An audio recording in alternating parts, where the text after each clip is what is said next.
बार्शीतील मराठा समाज मनोज जरांगे पाटील यांच्या विरोधात आक्रमक झालाय। सोमवारी बार्शी शहरात ठिय्या आंदोलन केलं जाणार आहे। मनोज जरांगेंनी प्रश्नांची उत्तरं दिली नसल्याने आता हे आंदोलन करण्यात येत आहे। आता मोठी बातमी येते आहे, मराठा समाजच मनोज जरांगे पाटील यांच्या विरोधात आक्रमक झालेला आहे।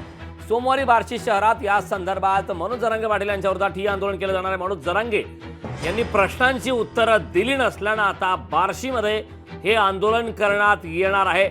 मनोज जरांगे पाटील यांनी प्रश्नांची उत्तरं दिली नसल्याने आता त्या ठिकाणी मराठा समाज आक्रमक झालेला आहे। मराठा समाज, बार्शीमधील मराठा समाज हा मनोज जरांगे पाटील यांच्या विरोधामध्ये आता आक्रमक झाला। मी आदरणीय मनोज जरांगे जी काही शंका विचारलेल्या आहेत त्या शंकाचं मला जर निरसन येणाऱ्या 2-3 दिवसात नाही झालं तर माझं 9 तारखेला या ठिकाणी ठिय्या आंदोलन होणार। मी एवढा सच्चा कार्यकर्ता नसताना तुम्ही मला RSSच्या बरोबर कशाला मांडीला मांडी लावून बसू? म्हणजे ह्याच्यामध्ये राजकारण मला करायचं नाही, पण कशाला राजकारण आणता तुम्ही? मी माझ्या समाजाची पाईक आहे, त्यामुळे मी माझ्या समाजाची इमानदारी आणि ज्याची जो समाजाची इमानदारी असतो तोच बोलतो।